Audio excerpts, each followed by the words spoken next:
Welcome to the Geeks of the North, a hobby gaming podcast in the Belle Province. This week I'm here with Antoine and Steve, and we're talking about Adepticon. So why don't you sit back, relax, grab a paintbrush, and enjoy the show.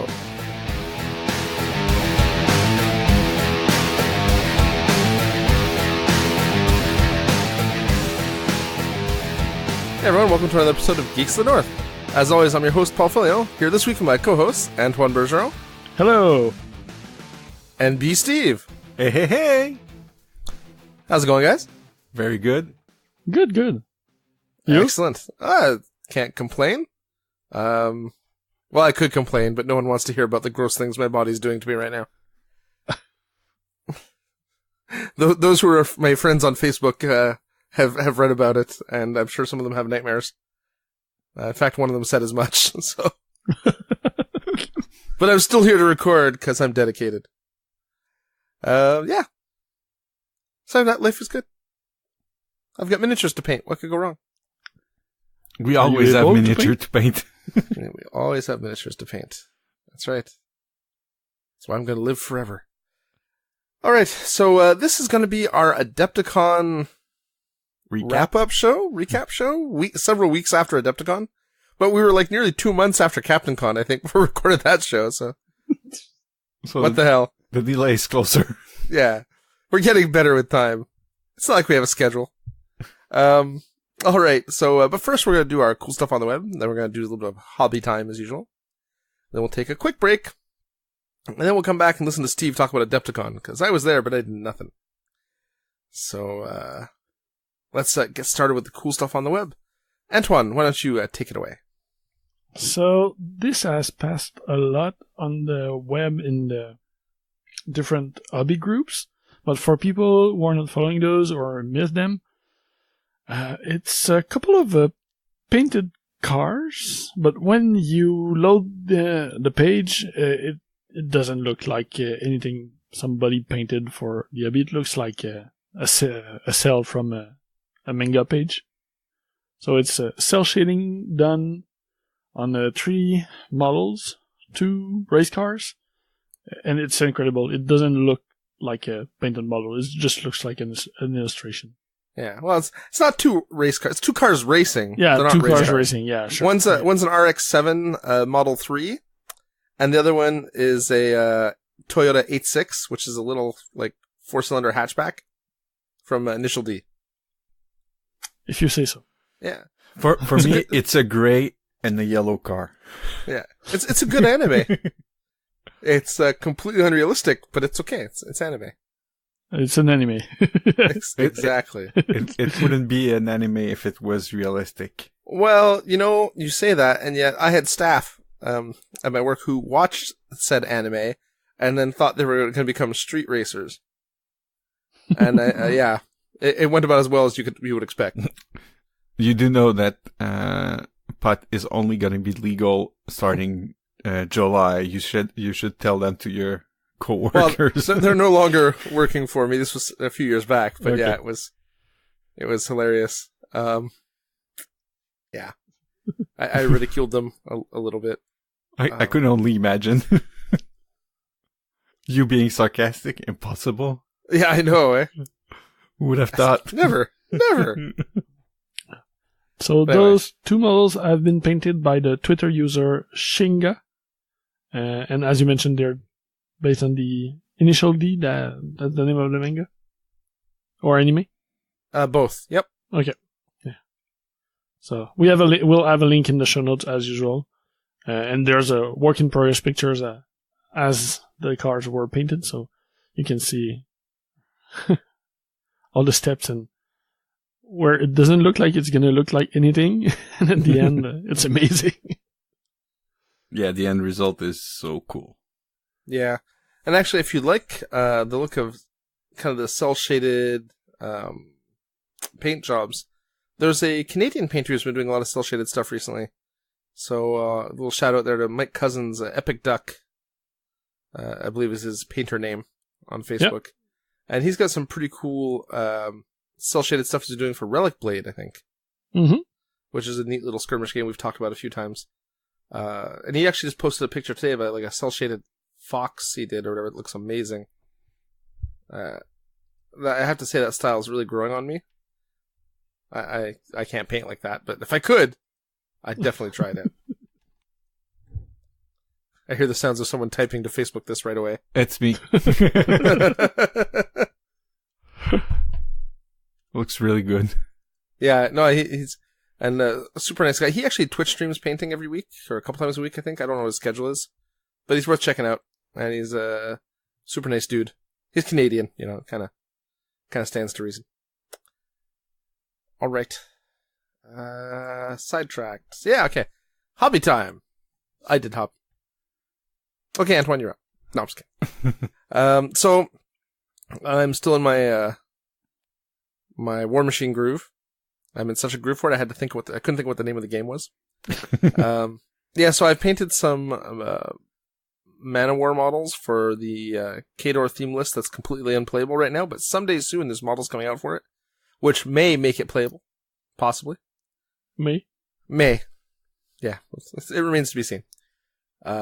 But they've been my favorite models since Mark 1, so this is close they've gotten to playable in 15 years. I can almost taste it, so I'm gonna paint them, I'll be ready. You'll take a chance. I'll die with honor, yep. And then, aside from that, I decided I was gonna crack open a bunch of big boxes of stuff I had and start washing some resin this weekend. So I opened up the, what I've affectionately termed the Mold Breaker, which is the Dwarven Siege Breaker. I think it's what it's called. The Colossal. Mm-hmm. It is horrible. There's mold slips on every piece. Every claw is twisted. Wow. I'd send a letter to front desk, but I'd be like, hey guys, just send me a whole new model. Like the two main body chunks are fine. Everything else is crap. But it's terrible. I don't know. I must have got the one that was like the one they decided after that one. Yeah, no more with this mold. Let's make a new mold. Is it resin or? Yeah, it's resin. Yeah, no, it's one of the older Colossals, and they've never made a plastic kit for it because it doesn't sell as much. It's not a main faction, really. It's the Dwarven sub-faction for mercenaries. I mean, it'll still look fine once painted up and everything, but I was pretty disappointed for $100 and something model. Yeah, it just means more work preparing. Yep. Which and is then not fun. And then I opened up my Stormstrider. And it's worse? No. Kind Different? Wow. Different. So in this one, the resin pieces are actually pretty well done. But the Stormstrider is kind of like a walking Tesla electric ball thing with like a platform around it. Yeah. The platform is made of metal, and there's like the resin ball is supposed to sit in it. But of course on mine, the resin ball can't sit in it because the hollowed out area where the peg for the ball is supposed to sit is actually filled with metal that leaked in the mold. And there was probably about as much flash on this piece as the piece itself. So they like doubled the mass of the piece with flash. I'm not even kidding. I had pieces of flash. Well, so what it's supposed to be is supposed to be like a hub in the middle with like some arms that go out with two like decking type platforms. But the space between the arms was completely filled with metal. Thin to be sure, because the mold wasn't properly pressed together or whatever. Okay. But still, it was like ridiculous. I had to laugh because I fought for hours cleaning the stupid siege breaker, and I'm like, oh, okay, this will be my palette cleanser. And the first thing I see is that piece, right? And I start laughing. And I was at my mom's visiting this weekend when I was doing this, and she's like, what's going on? I'm like, remember how I showed you that other thing that was all mismolded? She's like, yeah. I'm like, this is the first piece of the new kit. She's like, you can't be serious. She said, well, I can't repeat what she said in this podcast. Because my mother is a pirate, apparently. And swears like a sailor. I can do beep for you if you want. Yeah. Beep. It was a lot of expletives. And she wasn't even the one that had to assemble it, right? So it was pretty impressive, the amount of flash on there. And then I assembled an old Rowdy, which is a Signar character warjack. But it's a spare, so I converted him to Triumph, so I did some final assembly on that. I put the body together before. That was also horrid, but it's an old model, so I can forgive it. And, well... So this week was a streak of badly molded models? No, I also assembled Nemo 3 and his Storm Chaser Finch or whatever, and they went together nice. Okay. Nice little models. So 1 out of 4 ain't bad. So your smallest models was fine. Yeah, I've also got a box of Trencher Long Gunners I want to assemble before Wednesday for a game. And they also looked good, but I haven't assembled them yet. Wait, it may be deceiving. No, they're a new kit and a new mold, so they look good. And then I also want to put my Alexia and the Risen. I got to glue them to bases, but they're all one-piece models. And you might be hearing a cat meow at me. Oh, yeah. I'm having cat problems as well, so. Well, Tiffy doesn't think this is a problem. She's just like, why aren't you petting me? So now I have the same problem with Marianne. And she's going to scrub herself against any bag she's going to find downstairs, so gonna hear some weird noises.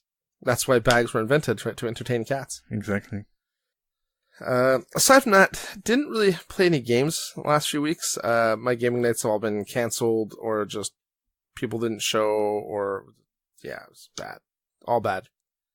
I did sneak in a game of Gaslands with Antoine. I don't know if Antoine wants to talk about that. Yeah, I was going to mention it, but we can mention it during your time because you don't have enough other stuff to talk about. Sure, okay. So we played Gaslands. It is a lot of fun. Yes, it is. Super simple rule set. Or simple enough rule set, I should say. It's not super simple. There's some tactical depth there. There's something there. The tactics are not traditional tactics. The thing about the game is you got to know how fast to be going at what time if you want to be able to do stuff, and you got to pre-plan all your moves. Or you play like me, and you just go full speed all the time and rely that you will roll the right things on the dice you need to make the changes you need to make. Yeah, and not crash. And in my case, it worked all game long. Cool. Yeah. And everyone else's case, not so much. Oh, really not. I couldn't figure out why everyone was being so conservative. Because it's working for me. Well, I wipe out in the first turn. Yeah, you wiped out taking off from the start line. That was awesome. I think also one of the cars was down to 3 hit points after his first move of the game. Yeah. That's because I may have rammed into him when I think about it. Yeah, that was my fault. I rammed into him off the start line. And I think the best part about this game is the fact that no one won. Because that was crazy. Everyone died in the same activation, basically. About, yeah. The same turn. Maybe one, same turn, maybe one activation apart. Because, everyone died on Gear 3, and then everyone died, half people died in Gear 3, and then half people died in Gear 4, I think it was. Or yes, Gear 2 and Gear 3, or something, I don't know. Yeah. But it was pretty epic. And the fact that Yom exploded himself, because we played a 4-man game. Yom blew himself up because he felt he had to try to kill Antoine? Yes. And in doing so, he killed himself. Yeah, because he killed me, but when your car is totaled, you do some movement, and I rammed in his side and did enough damage by ramming him with my wrecked car to blow him up.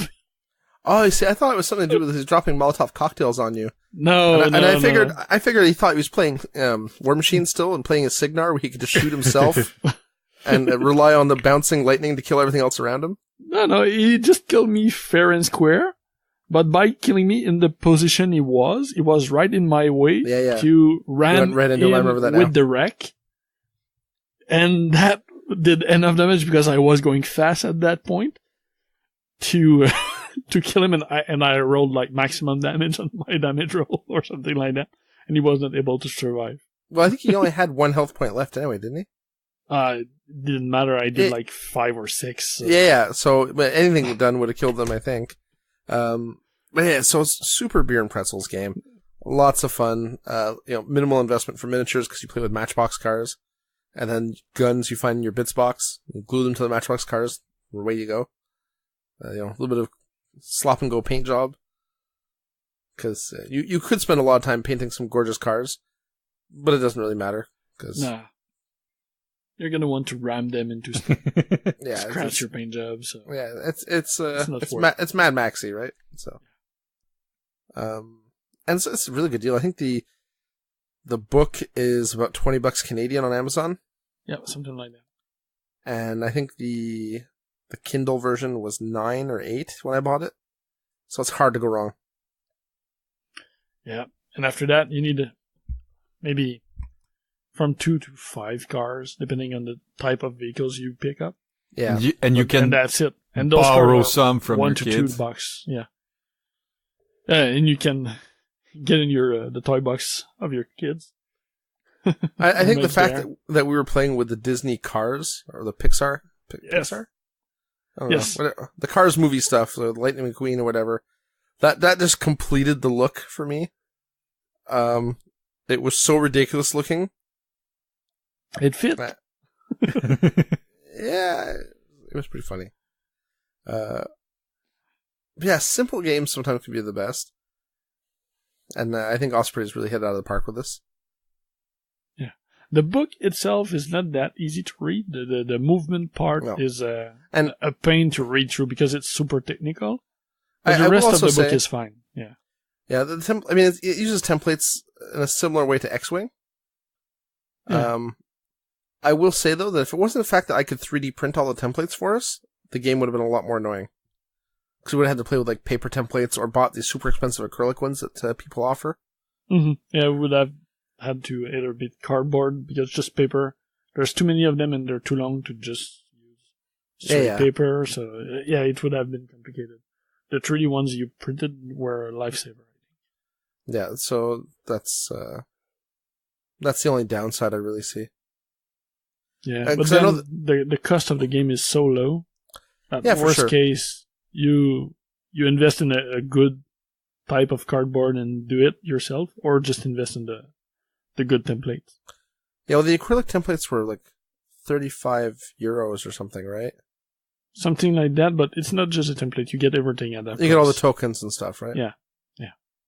And I think you get the dice, too. Wow. D6s, but...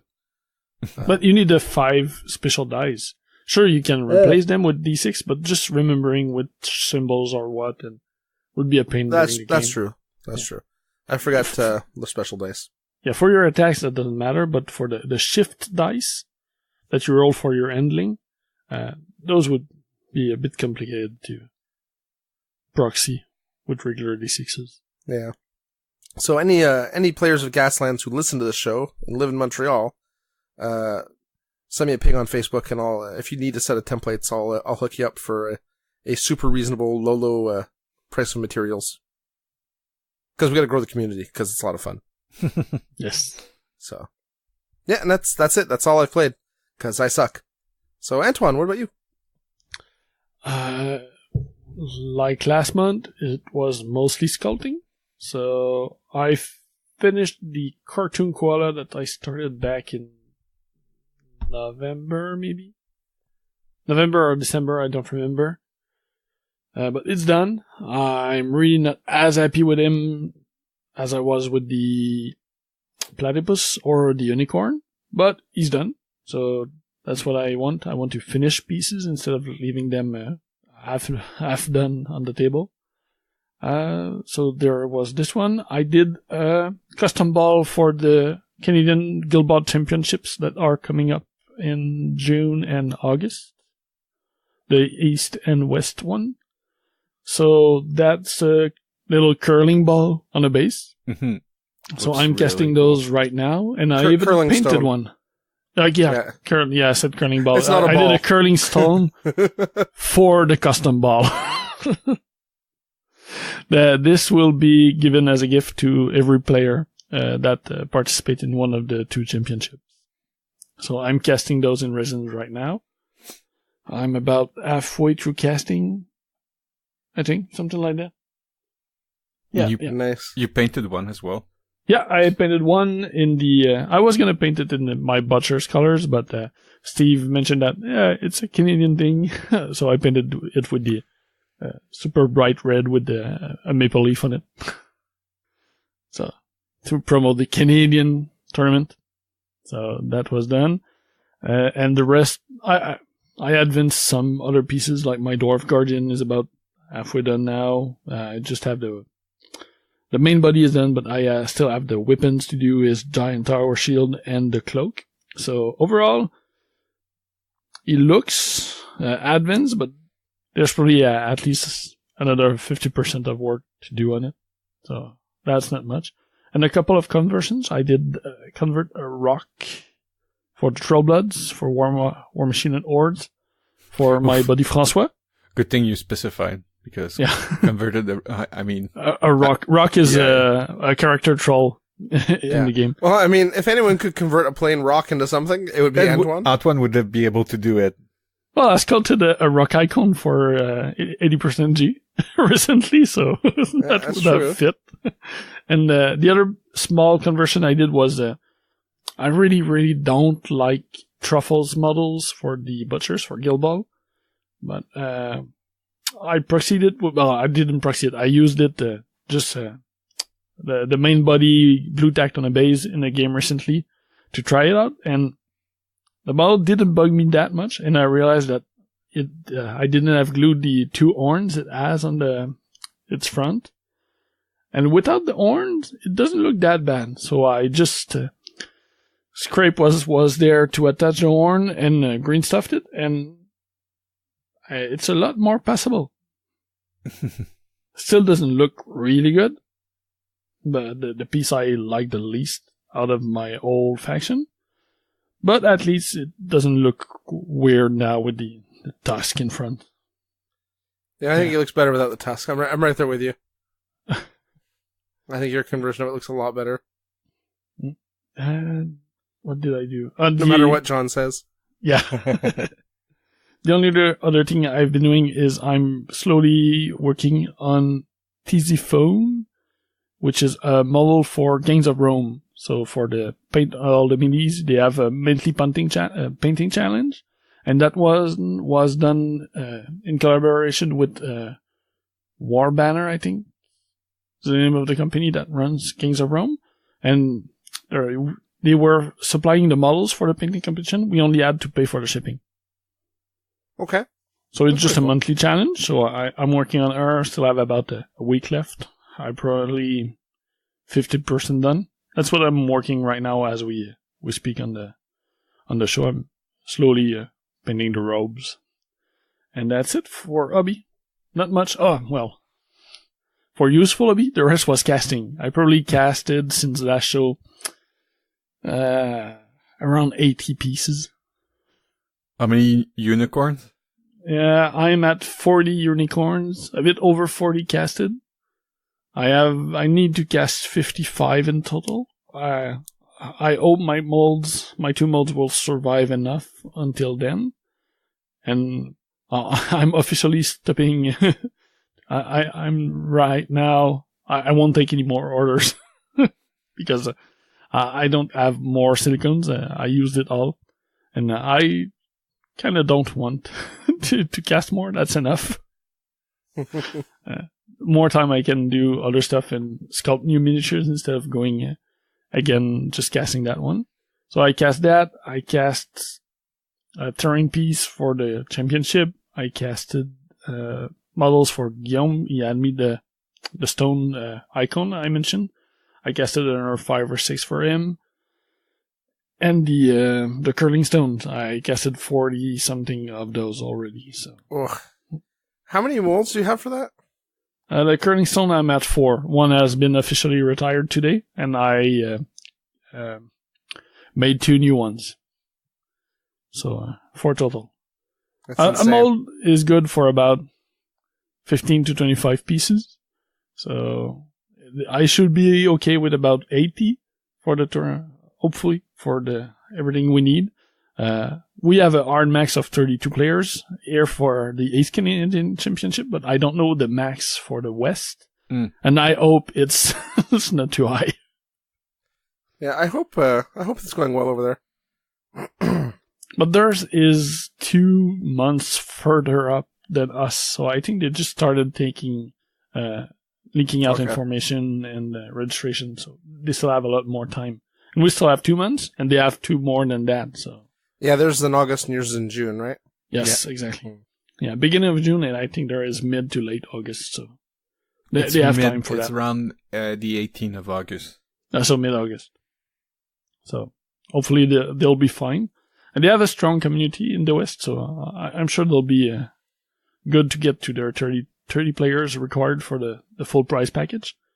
By the way, we are at 23 right now, so we're only missing 7 players to get the full prize. That includes the flight and the hotel for SteamCon UK and the ticket for the World Championship. Oh, it's SteamCon UK. Yes. I thought it was a USA thing you did. No. The USA is only in the US, the qualifiers. We have a world qualifier. Well, hello, Mr. Fancy Pants. Yes. That's pretty cool. That's about it. Steve? That means you're up, Steve. I missed the cue, right? Are you awake, Steve? Yeah, I know, Granddaddy Steve, it's past your bedtime, but... usually I'm up late, but this morning we got woken up at 4 a.m. by rampaging cats on us in the bedroom, and they decided to play until 5 or so couldn't get to sleep. So yeah, that's why I'm a bit, but I'm still going on, so. As for hobby, I did a bit of Guild Ball. I've retouched some of my hunters before going to Adepticon with them. And also I did a bit of War Machine assembling, a couple of Frightmares and a couple of Murder Crows. And also I kind of hobby related. I did the banners and the backdrop for the display for the 40 key team tournament for Adepticon. That's cool. Yep. So that's pretty much for hobby. And gaming wise, well, there was Adepticon and also a couple of games of Guild Ball before going to Adepticon. And one game after. Well, after only one against you. Yeah, that's true. I just want to take this moment to point out again that I went to Adepticon and played 0 games. Like, I suck so bad, I can't even, comprehend how bad I suck at this gaming thing. Okay, carry on. You played more game at Captain Con, which is less time, than at Adepticon with one full more day to go. Yeah, actually, even Captain Con, I played against you and Yom, and then I got one random game in. You got some demos too, and yeah. I couldn't even find the Iron Arena stuff for Privateer Press at Adepticon. I suck. And that's pretty much. So I'll jump in before we close the OB segment because I just mentioned what I had finished. I just realized, so I assembled a bunch of new models for my minions, but they're just assembled now. So hopefully they'll be painted for the tech in 2 months. Yeah, that's a lot of painting for me in 2 months. We'll see. But most of those are the new pieces from the Gator CID that I'm using as support for my pigs. And I passed over my games too, so Gasland was mentioned. I also played Gaslands with Theodore, my son, to try it. And staying on the theme of cars, we played a bunch of games of pitch cars one weekend. He was going crazy about building new tracks. The one game of Guild Ball with Steve, as he mentioned. And the other thing is I tried Warhammer Underworld Shadespire once. And that was enough. Yeah, that was enough. I should try it again, but it was not for me. I can see why some people might like it, but the big setter in it, like the cards and the fast play, were turn off mostly for me. So yeah, I was disappointed to find out you had to buy multiple different factions to get the cards you need to build decks. Yeah, because that didn't. offensive is flight way with the X-Wing, that stuff with all the... And it was just funny, because when we did the sneak preview at Adepticon last year, they said they were intentionally not going to do it that way, because they'd learned, from Fantasy Flight's mistakes. Yeah. And then it seems money is better than common sense. Yeah. I suppose so. So that was my full hobby in gaming. Okay. So I guess that ends the first segment. So we'll take a quick break. And then we'll come back and we'll talk some more about Adepticon. So we'll be right back, geeks.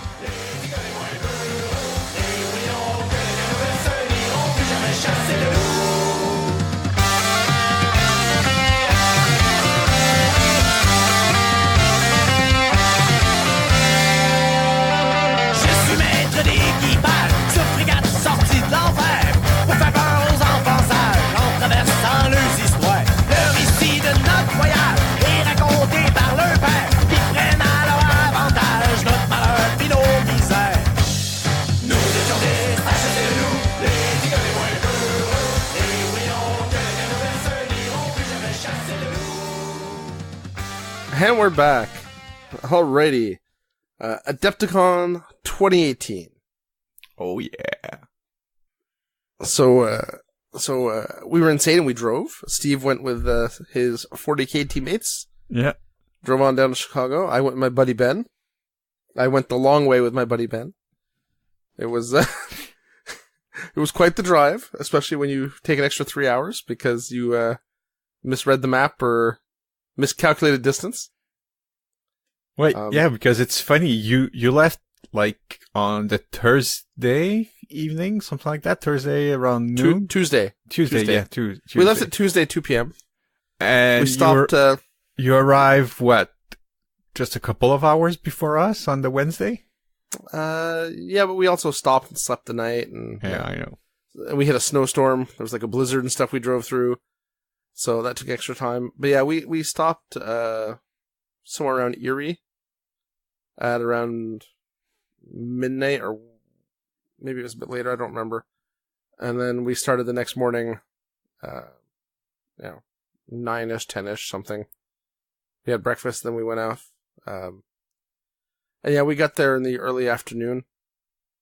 We hit traffic, like crazy traffic in Chicago. There was like giant accidents and stuff, so we routed around it.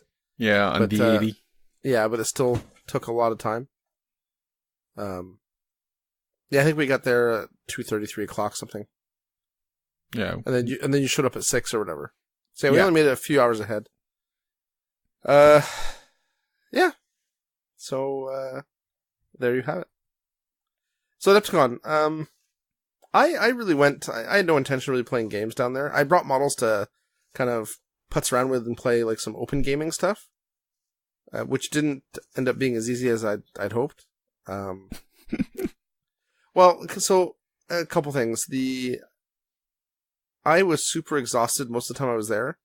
So by like 10 o'clock at night, I was like dead on my feet, even though I hadn't done anything all day. And well, you talked, so. Yeah, I talked. Big deal. But you talk a lot, so it must be tiring. Yeah, exactly. It's exhausting. Because I never shut up. Yeah, but, that didn't get as much done as I'd hoped. And I'd really gone down to spend a lot of time with my painter friends. And even that was kind of a fail, because everyone was so busy that I didn't really get to see most of the people I know that much. I spent a fair amount of time with Jim and Kathy Wapple, but the open painting area where I usually sit down and just kind of hang out all day was packed. The open hobby area has become such a popular thing, and I'm just going to throw this out there. Some people have zero class at this thing. So, I get that Jim spreads out and takes a whole table to himself because he's Jim Wapple and he's got 300 miniatures he wants to show you and 45 different painting techniques and, cameras and all kinds of lights and, Well, it's his place. It's called Fort Wapple. Yeah, exactly. But that's exactly it, right? That's his spot. But then some guy comes in with like 36 boxes of 40K that he has to assemble the next day for a tournament and paint it. And he's taking up a whole table by himself with a giant suitcase on the floor with 400 jars of GW paint. And it was And it was okay until he started singing, like, 50s and 60s songs. Because he, like, put his phone on speaker and was playing, like, rock classics and stuff and singing while painting. To the point where eventually staff asked him to stop. Oh, really? Yeah, like, event staff were like, yeah, we're getting complaints about you. Can you please stop? Wow. You pick up your stuff, and can you please stop singing? Which nearly made me choke, because it was hilarious. And I swear I wasn't the guy that complained. No, because you don't complain to others. You go talk to the person straight in, in his face. So, and it was kind of funny because I was kind of at that point. Ben was sitting next to me at the time, and I was kind of looking at him, and I'm like, I don't know how much longer I can take this without being rude. And I tried. It's an event. It's a vacation. You know, I'm trying to be relaxed. I don't want to be a douche to anyone for no real good reason. But there's limits. But yeah, and this guy got so annoyed that he was told to stop. And he's like mumbling to himself, I don't see, I'm not bothering anyone. Am I bothering anyone? No one said anything. I'm not bothering anybody. Okay, guy. But yeah, so all I have to say, it was kind of tough to get a seat around the table because everyone was trying to do last minute stuff. And a lot of people working on crystal brush entries. You know, typical painters. Last minute. It's less than 12 hours till the entry deadline. I better start working on that model that I've had for 6 months and haven't finished yet. Oh, start working on it? Or I'll finish working on it. I'm being, you know. Okay. It was pretty epic, the amount of last minute crystal brush entry fixes I saw. Or, you know, I gotta finish the paint job. Fixes from transport I can understand. Yeah. Yeah, but overall it was a good experience. It's always nice to see people. You know, I get to see them once a year. And it surprised a bunch of people that I showed up. It surprised even more that I drove. And it was nice having a car, because it meant if I could bring my airbrush and all that stuff, so if I saw something and I felt like airbrushing a model back in the hotel room or whatever, I could do it. So that was kind of neat. And having a car is nice, because if you want to go out for a hot dog at Portillo's, you take your car and you go out for a hot dog. Yeah. When Dallas Kemp needs the chocolate cake shake, you can give him a lift. Well, the shake was good. And now we're tight. Okay, we're not really tight, but he may kind of know my name, possibly. You're the shake guy. I'm the shake. I'm the fat Canadian that drove him to the shake, yeah. But didn't have one. Oddly enough, the fat Canadian didn't have a milkshake, so. And I'm just going to talk a little bit about Portillo's? Oh, no, Portillo's deserves its own show. We're going to have our own dedicated 2-hour Portillo's show. So, I'm telling you. Hot Dogs of the North or something like that? Yeah. LaBelle's got nothing on this place, that's all I'm going to say. Yeah, Portillo's great hot dog joint. It's kind of creepy. The people they have working at the counter, sometimes. They're a little strange, but it's okay. The food was good. Before we get into your game, Steve, because you played a lot of games, let's maybe talk a bit about the vendor hall. Did you get a chance to look at the vendor hall? I had a chance to walk the vendor hall. Was on the Saturday, I think I met you there or something like that. But I didn't have that much time to wander this year. You had lots of tournaments going on. Yeah, and my games were really close, all ending with the kind of global clock, so I didn't have much time between games to either go back to the room, eat a sandwich, or browse and shop. So yeah. What did you think? What was your impression? Well, booths were not at the same place as last year. That's what true. I've noticed. No, but Secret Miniatures usually is always at the same spot, and now it was not. So I was having a hard time finding booths from last year. But is it me, or it was a bit smaller? Actually, I was going to say I think it's a bit bigger. Oh, okay. I think they are, rather, I don't think in terms of floor space it's any smaller or bigger, because it's dedicated to that one room. But I think in terms of how many resellers were there, I think it's larger. Well, did fill up more at the back, near the back wall of the room. Yeah. Yeah, it went farther. It went deeper. Yeah. And I think overall there was more people there selling goods. There were some people I missed that I noticed weren't there, like Bombshell Miniatures. Which sucks. I had money put aside to buy some stuff from Patrick, and he wasn't there. So I guess I'll just have to buy it from his web store. Yeah, it was kind of neat. I found there was a lot more demoing going on than previous years, or at least I seem to see a lot more. Fantasy Flight Game had 2 tables of Star Wars Legion at their booth for demos. Yeah. And the both time I went to just walk the vendor halls, it was full all the time. You could not get, and there was tons of Legion stuff on sale at the show. Yeah. And it was flying off the shelves. So that was the big release, I think, at Adepticon was Legions. Yeah, there was a big tournament as well in the Star Wars part of the hall. That's funny. You have a tournament the weekend the product launches. Yeah. I saw people playing on when was it? Saturday night. I was waiting for pizza while the 40K display was on display for the cut and for the judges and everything. And people were playing on the table of the lobby. They were playing a game of Star Wars Legion there. Nice. It was pretty. Well, I mean, people have been waiting for this game for a long time, and I've heard a lot of mixed reviews about the miniatures. One of the guys that was painting stuff for the Fantasy Flight demo tables was talking about how there was a lot of cleanup on the models to do, but his were early, pre-release stuff, so maybe things changed. Because other people I've spoken to who bought the models at release say they were fine. There was almost no cleanup. So I don't really know in the end what the actual status is. Maybe I'll have to buy some to find out. Why are you laughing, Steve? Well, I'm surprised you didn't buy it yet. That's why I'm laughing. It's not really my thing, right? It's not. It doesn't have a real hobby. I guess I could paint stuff, but it's not the same.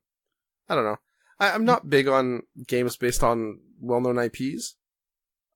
I find it doesn't let your imagination run wild because you kind of already know what happens. It's like historicals, right? You know what happens, so. I wouldn't play Titanic the game either. And yeah, I thought that the vendor hall had a lot of interesting stuff in it. Obviously, the Legion table was huge. Reaper booth looked a bit bigger this year, or maybe it's the way they were arranged. I think it's the way it was arranged. Because it looked bigger than last year. Some secret gems. There was one booth selling the bus from, oh goodness, Broken Toad. Miniature? No, Broken Toad. The they had the Sultan Angel bust and a bunch of, and I was actually surprised how inexpensive those are for their detail level. They ranged in price from about $32 US. I think it was about $50 US. So I mean they're small, but they're quite nice. There was these crazy busts. If you have a kind of if you're a movie buff, there was a gentleman selling movie busts from monster movies, like classic monster movies, Nosferatu and like the creature from the Black Lagoon or whatever. And that's the one I think you were talking about, Antoine, wasn't it? Yeah, Blackheart. I think it's Blackheart. That's the name. Yeah. This is gonna drive me nuts. I think it's him. Yeah. Yes. That's exactly this. Yeah, so Blackheart, and it's... Aren't they crazy cheap?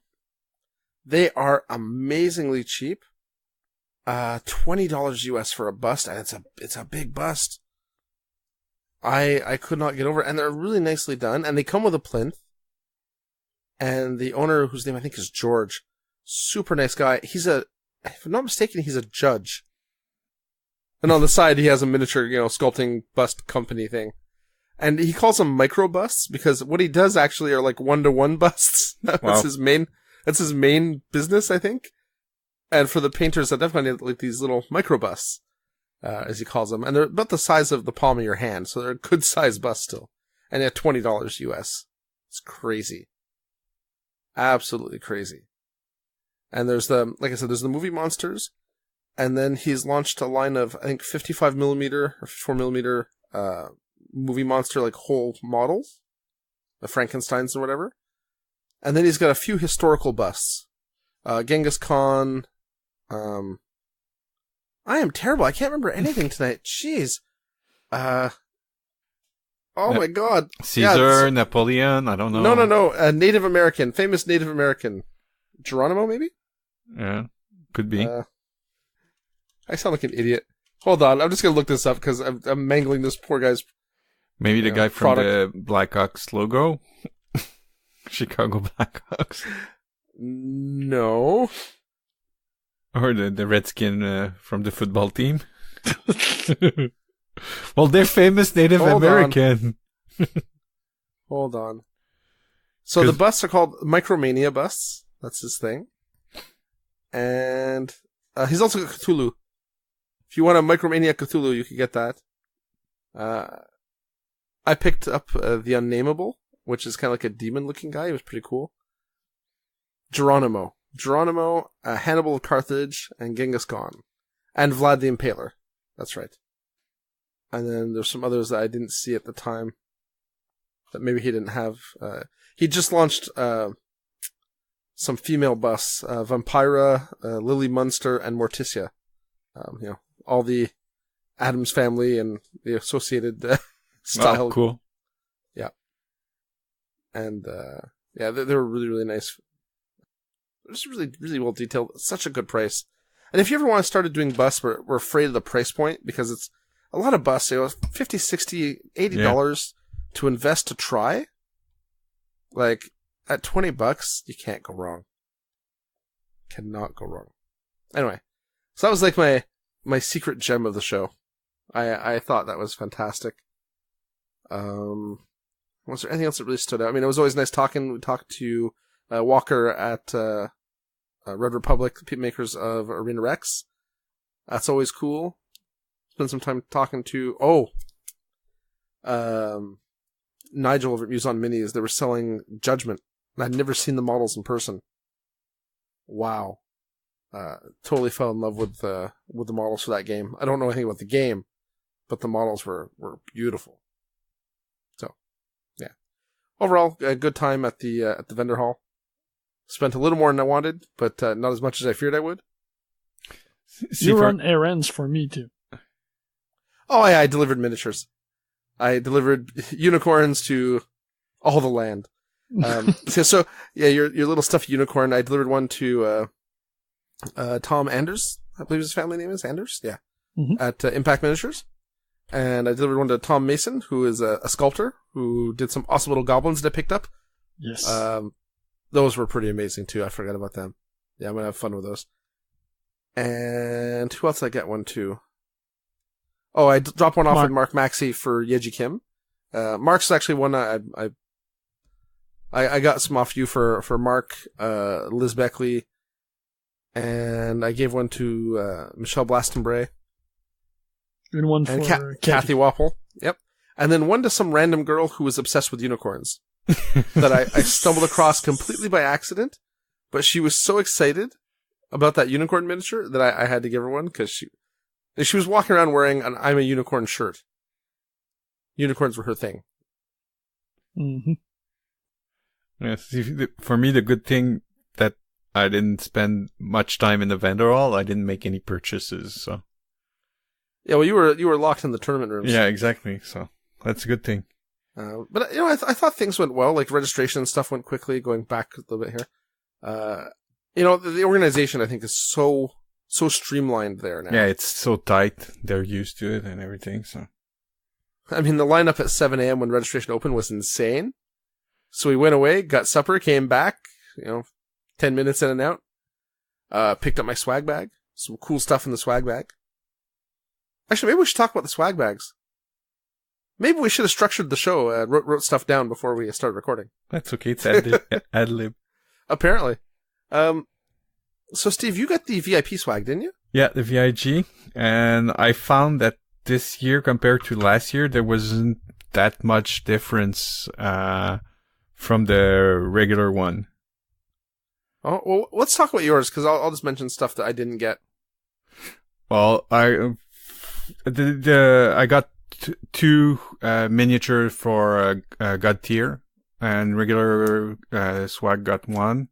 Got lots of random miniature. I got a token from Broken Egg for counting wounds and stuff like that, with the Adepticon skull logo on it. From Broken Egg or from Muse? Is it a dial? It's a dial. I think that's Muse. No, it's Broken Egg. Okay, it used to be Muse. Maybe this year's Broken Egg. Oh, okay. Okay. Well, I got the kickoff, which you got too. Yep. And then we got the email for the second day to get back for the Oh, right, the 2-player starter for Dark Age. Yeah. Mm-hmm. And got the Privateer Press book. Which one did you get? I got the Legion of Everblight book. Kedor. So if you want it, I'll give it to you. Oh, buddy, I love you. I'll trade you something worth it for the book. Oh, it's okay. And couple of coupons, like discount at booths and stuff like that. Yeah. There's a pretty cool model from Victoria Lamb in there too, like a female winter guardsman. Yeah. She was like the unit captain. And she was so cool that Ben actually went out and bought the unit from Reaper. We got Reaper was selling their stuff. The Space Marine Sergeant as well. Oh yeah, that's right. The 30th anniversary Primaris Special Edition Marine. Yep. And that's cool because that's like it's GW, so it's way overpriced, but I think it's like a $40 value or something right there. That's pretty good. Yeah. And we also got the Forge World calendar. Yeah. I wanted to put it up in our bedroom, but Shizzy didn't want, so it's going to be hanging in the basement. Oh. Some women just don't understand. Yeah. It's okay. It's going to be in the basement next time you come for a game. Yeah, we got to get some Guild Ball on soon. Someday. Yeah, yes, I said that. Yes, Steve, I actually said that. I've had an urge to play the last week or so. Less surprising from you than it would be from you. Yeah. But still. No, that's a story for another podcast. And what else did we get in the swag bag? Oh, we got the tray, the foam tray. Oh yeah, did yours separate instantly? No. Mine, the bottom came off like 30 seconds in. Mine's still good. Yeah, no, I was looking, I'm like, hey, I wonder if this bottom's attached really well, and I literally poked it with my finger, and it fell 3/4 off. Okay. It was the funniest thing ever. It made me think of like the old, like sometimes you'd buy a tray from Sable, and the bottom wasn't glued on at all. It was basically that. Like the glue didn't apply. I got the pub glass and a t-shirt as well. Oh, nice. Yeah, I think those trays actually, they're from Game Plus, I think it is. And I think they're rounded corners, so they're a bit different shape, but I think they're the same width and length as a Sable foam. So I think you can put them in your Sable bag if you have one. Which I don't. You don't? I didn't think there was a gamer alive in Montreal in our age group that did not have at least one Sable bag. No, I only have Battle Foams bag. Oh, wow. Usually I buy a couple of foam or something like that their boot, but and you mentioned the sweet deal with the cardboard box with the tray inside, because I wanted a tray to rearrange a Guild Ball and everything, and I didn't have time to go and look around. So, yeah. I mentioned the sweet deal. The cardboard that comes with 3 foam, that's cheaper than buying the foam separately. The D-Box from Battle Foam. Sorry. I had no idea what you were talking about for a second. Yeah, the little D-Box. I actually bought another one this year. That's the third one I bought. Because it's the half-size foams are so good, because they're sized for the Privateer press packs, which is what I use most of the time. So, they're great. And I think that's it for the swag. Yeah, overall, I felt the swag was, well, I mean, especially for me, I paid $25, right? So I certainly got my value at it. The Primaris Marine alone is worth more than the swag bag was. Everything else is bonus. Exactly. And the, Kickoff, I don't know what I'll do. Maybe I can give it to someone and introduce someone else to the game. The Dark Age starter, apparently Dark Age is a really, really good game with a really tight rule set. I might open it and look at it. Yeah. We've mentioned multiple times wanting to try it, so yeah. that might be a good occasion to do it. Yeah, and now we've got 2 sets of the rulebook. Maybe Steve and I can switch the opposite, like, trade halves of boxes with each other, so that one of it, end up with a slightly bigger force. I don't know if that'd be a useful force, but it'd be at least bigger, more regular game size. More models. Well, like I said, maybe more regular game sized, so... Because a lot of these games, it's like, I don't know if this is the case with Dark Age, but if you look at War Machine and you play it with, a battle group size, and then you play a full game, the game is completely different, right? It doesn't play the same at all. The rules are the same, but you don't get the same experience. Yeah, well, it's meant to just show you the game, then you explore and buy the faction you like. Yeah. Yeah. So, all right. Do you want me to talk about my gaming experience at the Adepticon? Yeah, you go talk about tournaments. Well, actually, first thing, when I enter the hotel, the first person I see is Brendan Palmer from GMM Studio. That's Every right. year, I feel it's a tradition because that's the first person I see every year for the last 4 years. For that I've went to Adepticon, it's always the first person I meet when I enter the con. So it's kind of reassuring, familiar face and everything. So he's a super cool guy. Yeah, he's a little different. I think most artists are a little different. Well, he's an artist in the true form. Yeah. But he does some amazing work, and he's super fun to talk to, and he's got he's not pretentious at all. Like, I know a lot of the painters, and some of them can be a little bit aloof. I think sometimes they forget they're miniature painters and not Van Gogh. Yeah.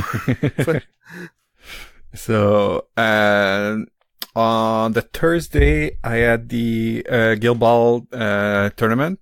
This one was a smaller one. It was, we played 4 rounds. It was 16 player or something like that.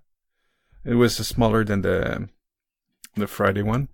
And I played with my hunters and I finished 2-2. So that's not too bad. And also I won best painted with my hunters. So I was pretty happy about that. Congratulations, sir. Thank you very much. And then Thursday, is it Thursday? We went for Portillo's, or it's Friday we went for Portillo's. I don't remember. I think it's Friday. I went to Portillo's with you? Yeah, with Ben. That was the night I had the milkshake that I said wasn't a drink. Yeah, exactly. That you had to work for it. I gave myself a hernia trying to drink. And on Friday, I had another Guild Ball tournament. This time it was 5 game.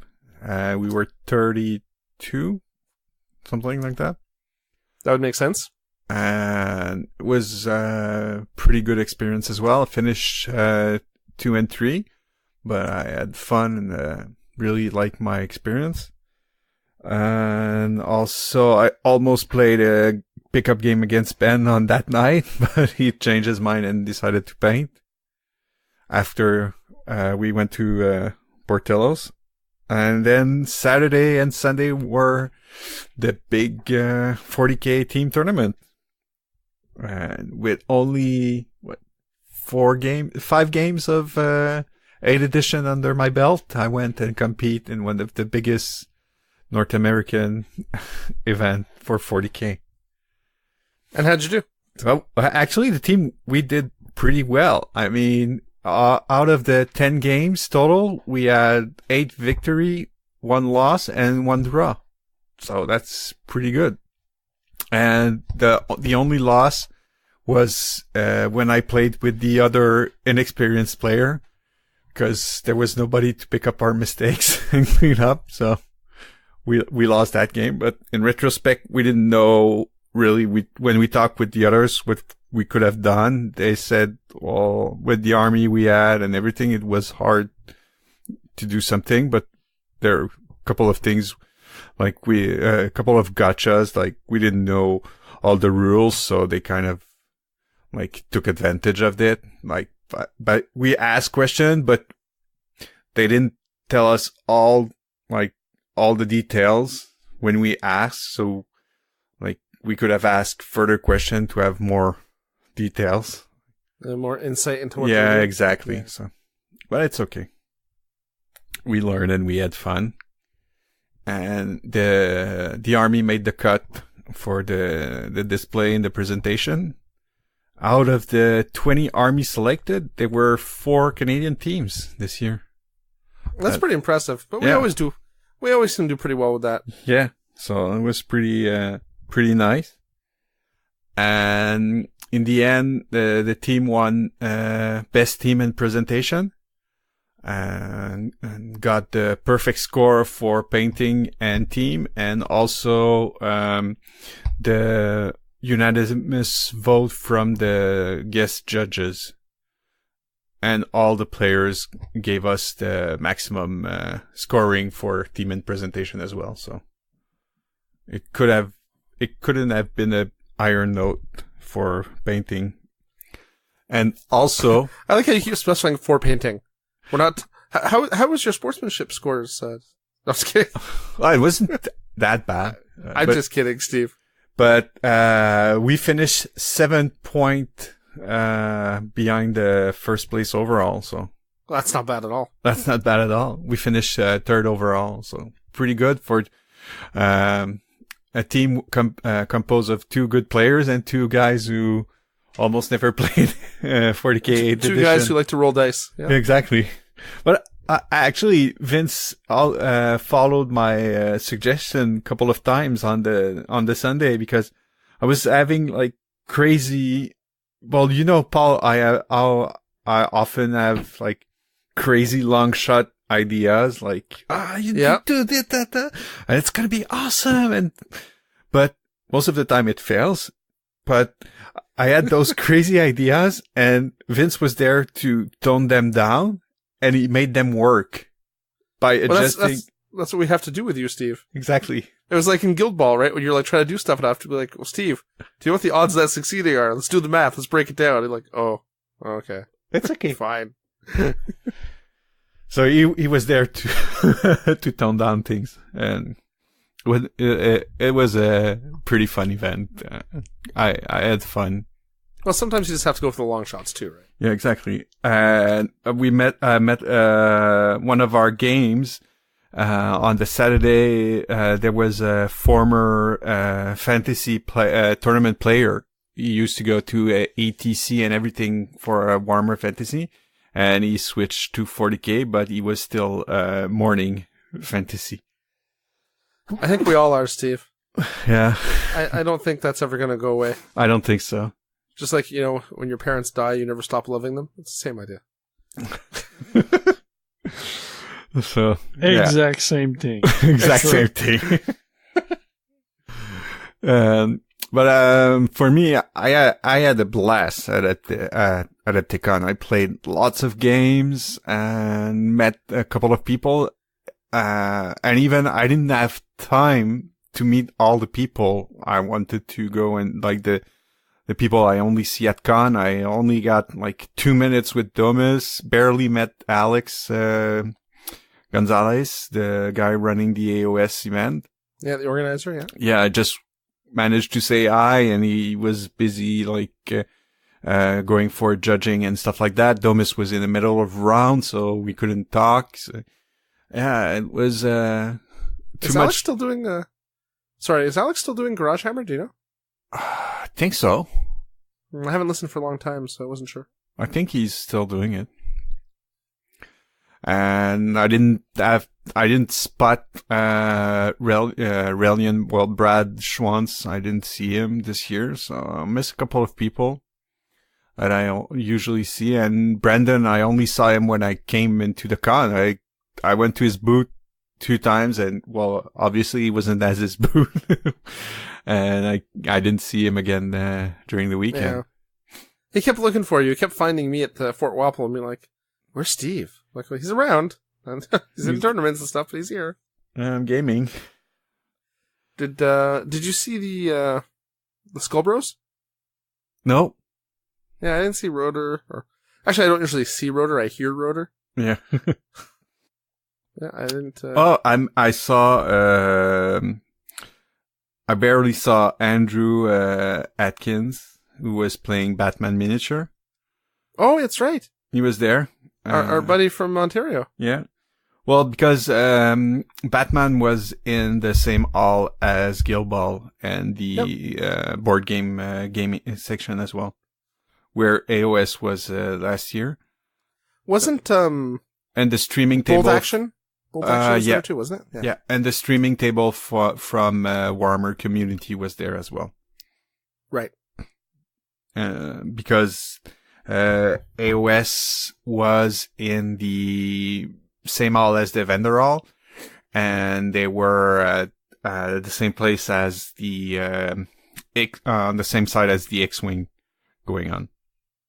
AOS was really huge this year. I think registered was 160 something.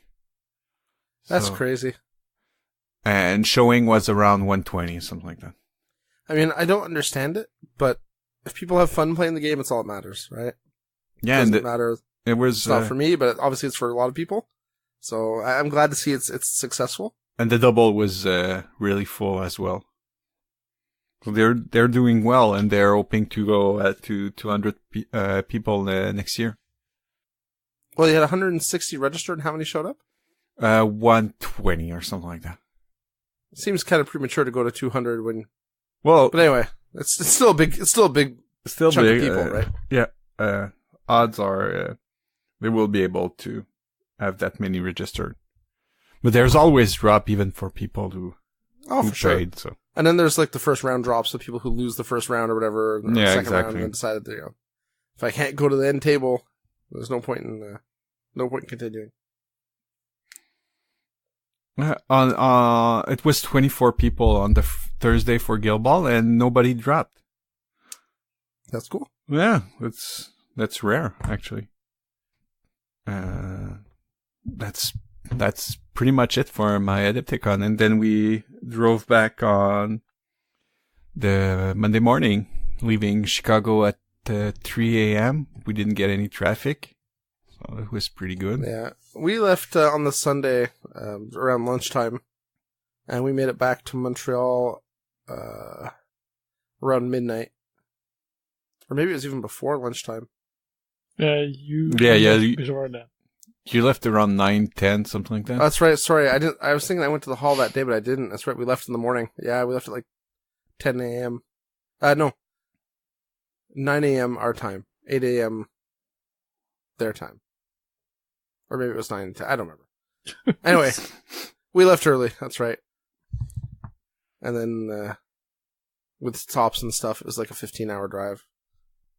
Yay! Wasn't that bad actually, the drive I found. Yeah, how much of it did you do? For coming back, we split half and half, Vince and me. Yeah. So I did the majority of the trip back. Ben actually took over after dinner, but then after a few hours he was done. He found it really hard to drive at night. So I got back in the driver's seat, and then I finished up the drive.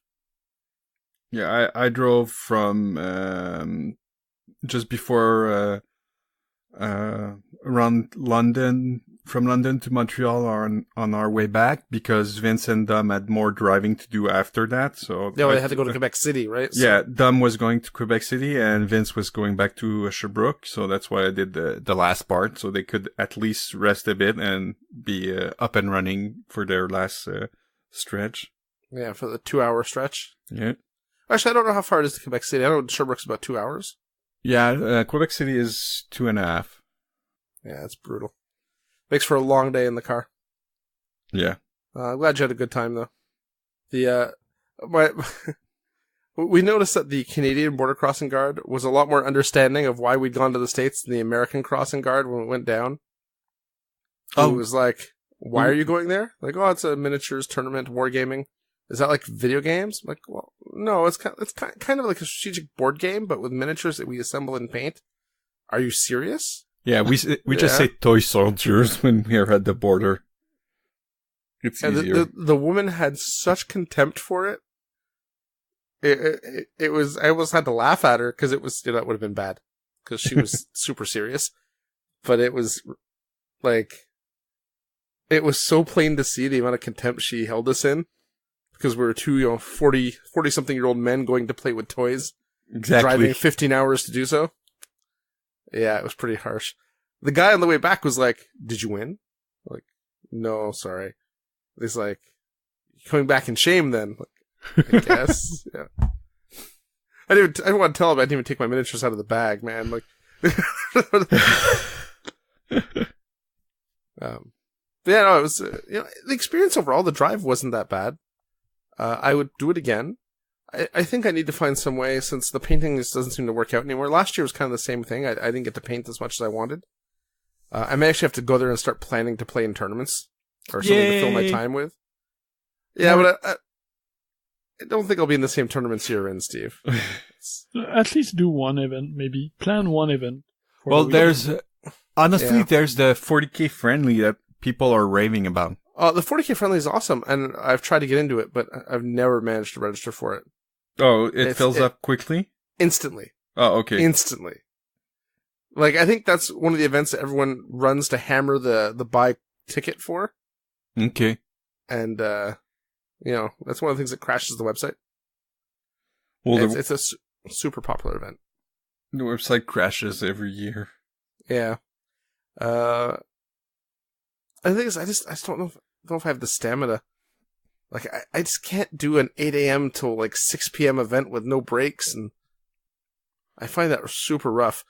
Go for the smaller events like the indie games where they only play 3 rounds, maybe instead of 5 or 6. Or even that, like, come to the Guild Ball games. Come to the Guild Ball Championship in June to practice for long tournament, because after that we think we might have the tech as well. So yeah, well, that's the thing. So the Guild Ball Championships, I would totally go if I didn't have the tech 2 weeks later. I can't really leave my wife with the kids 2 Saturdays in the middle of summer for while I go play with toy soldiers for 12 hours straight or longer. That's kind of brutal. And that's how divorce happens. So. But yeah, indie games are an option, Antoine. Actually, I looked at Arena Rex this year, but it was sold out instantly. Yeah. There were 32, I think, player for their tournament. I don't know how many people actually showed in the end, but that's what was registered. It was weird because they didn't have any open play area because we went looking, and we actually talked to them, and they're like, "No, sorry, we don't have anything." It's like, okay, but you have a full tournament. Like, no tables for open play? Nope. All right. So it was a little strange. But you could have just pick up a table anywhere in the other halls and pull up your miniature and play, probably, or. Yeah, I suppose we have the mats and stuff, but I think the idea was to look for other people playing the game. Because me and Ben don't really know the game, so playing against each other probably not the best way to learn. Probably better to find someone who knows the game. Anyway, I'll say next year I have to find a better way to use my time, I think. And I usually fill up with painting classes, but this year I decided not to because the painting classes are all so expensive. And our currency is so terrible. Yeah, that was brutal. That was the other thing. $25, $35, $40 a tournament or whatever. An exchange rate was 30-ish%, 35%. Yeah, with the credit card fees and everything, about 35 at the time. Like, it's just painful. Because suddenly that $25 entry fee for that tournament is like closer to $40. Ouch. Anyway, so that's it. Antoine, anything you want to ask questions about or discuss or? Nothing specific because nothing comes to mind. I'm looking forward to maybe going next year. That's been in talk with my wife, especially with all the sculpting I do. I have other friends who went as another friend local, Jean Virgil from M3 Studio. Mm-hmm. He's doing resin terrain mostly for 40K, and he went as a seller, and that's something I might want to do with my miniatures, with the unicorn and other stuff I'm working on. Maybe like renting 1/10 of his table space just to have there and have a presence, maybe. He had problems at the customs. Sadly, he was refused. Everything he brought for sale was refused. He could pass, but he couldn't sell his anything. Presentation stuff, but not with his selling stuff. Exactly. So he had a table there. He was able to present his miniatures. He had stuff for people to do orders, but he couldn't sell while at the con, which is too bad. So that's something else I want to talk with him, to not have that that happen next year again if we try to tag team and do a combo boot together or something like that. And I would like to play in at least one event, and that place like that, like I did at Captain Con. I was able to find people to play all the indie games that I don't play here, get games of Relic Knights, get games of Pulp City and stuff like that. So pre-planned games with people while there, do one event and probably run the selling table, maybe do some sculpting classes, because I know Tom Mason have 3 different classes there. Mm-hmm. Yep. So I'm looking forward to going. So I don't really have specific questions, because I do keep updated, and the whole weekend I was on my computer and looking at what was happening. Yeah. It's more eagerness to go for a first time. Because we did Gen Con 4 years ago, I think. Yep. We've done smaller local cons like Captain Con and Temple Con. But Adepticon is, I think, probably not the mecca, but it's pretty right there for me. I'm mostly a miniature gamer, and I do everything in miniature game. I paint, I sculpt, I hobby, I play. So, seems like the spot to be. Yeah, it's probably a good fit. So yeah, no, that'd be cool to have you down. I think Yom was talking about going too, so I've already cleared it with the wife to drive down with you guys. Yeah, if we're able to do it by car, it makes the financial commitment a bit lower. Yeah, it works out to I think we calculated it was about $350 in gas and tolls and everything. Yeah, it wasn't too bad. Yeah, so about $100 a person, let's say.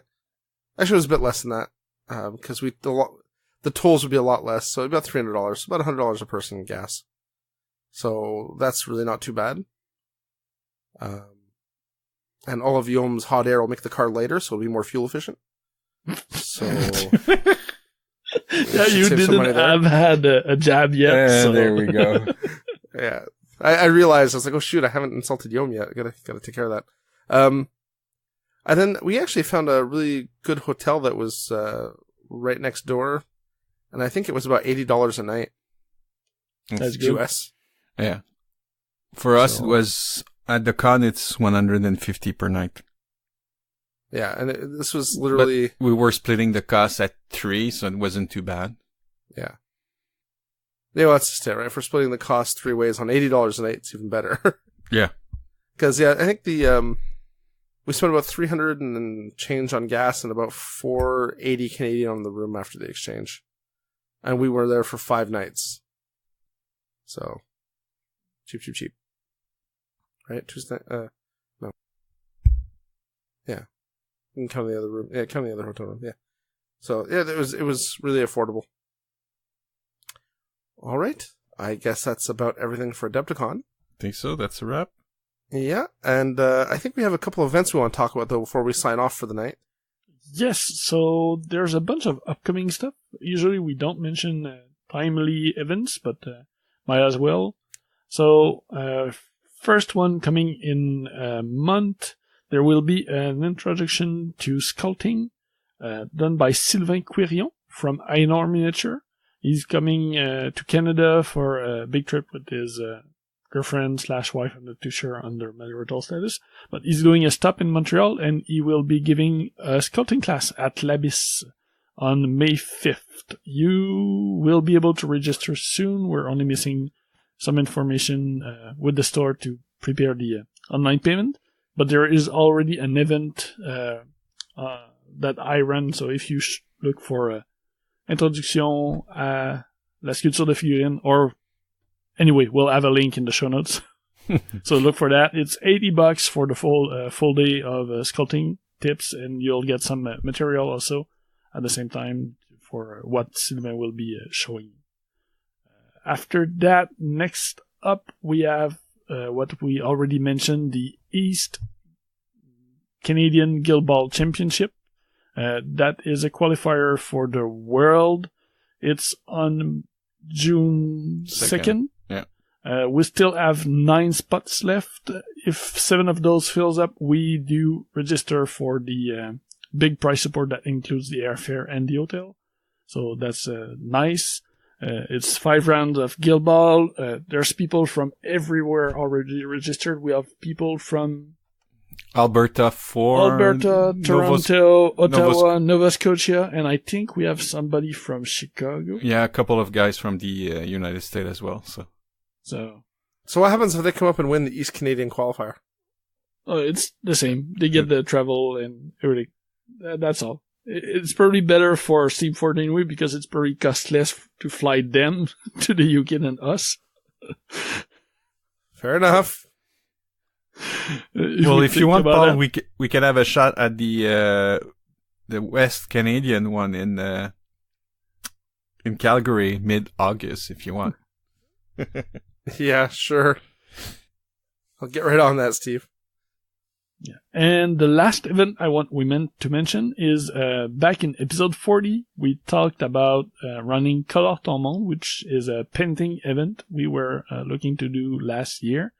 That has been postponed, but it is now official.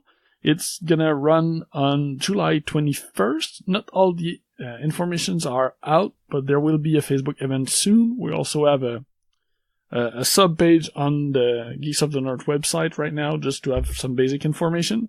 So you will be able to learn more, but at least now you can reserve the date. Yeah. And we're going to be doing classes as well as open painting.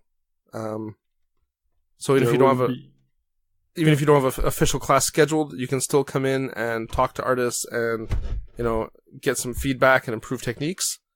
Mm-hmm. We'll have an open painting contest, and that's still more stuff left to consider, but there will probably be also some speed painting. Yeah, a couple small events, Other paint stuff. and take, stuff like that, yeah. Yeah. Should be very cool, very fun event. And we're trying to keep it very low cost. Yeah. We don't have the exact cost yet, but we'll try to get that the lower we can to at least not be at the red. Just to make it open to the community. Right? Well, we want to break even, that's it. Do you have the place? Location? It's at the Collège André Grasset. Yep. Yep, so... in Montreal. Plenty of parking, because it's a college, so they have their own parking lot, so no hunting for spaces on the street somewhere. It's on the 4th or 6th floor, I don't remember, but there will be an elevator, so you don't have to go all the way up. And it's not too far from Crémazie metro station if you want to go by metro. It's a couple of blocks by foot, so... And it's easily accessible by the 40, so... Yep. So it's in a good spot. All right. I guess that just about covers it. Anything else, guys? I think that's all. Yeah. All right. Well, then I will see you all in episode 45. I don't have anything to add. That's it. Well, you could say goodbye. Oh, goodbye, Paul. Thanks for having me on the show, Steve. Paul. Always a pleasure, Steve. You're always welcome here. Hope to play a game soon. It's like you were raised under a rock, It's 20 All to, right. It's 20 to midnight. So. Yeah, I know. You're 20 minutes to pumpkin time. Exactly. I gotcha. All right. Well, we'll see you next time, Steve. Antoine, take care. I'll see you soon. Bye, geeks. Thanks for listening to Geeks of the North. If you want to contact us, you can email us at geeksofthenorth@gmail.com. Like us on Facebook at facebook.com/geeksofthenorth, or follow us on Twitter at Geeks of the North. You can follow me, Paul, at PRFilio, Antoine at Eltonio Berg, Steve at B_Steve, and if you really feel the need, I guess you can follow Yom. He's at Yomasta. Breaks and outro music by Ladrave. You can listen to them at ladrave.bandcamp.com. See you next time, geeks.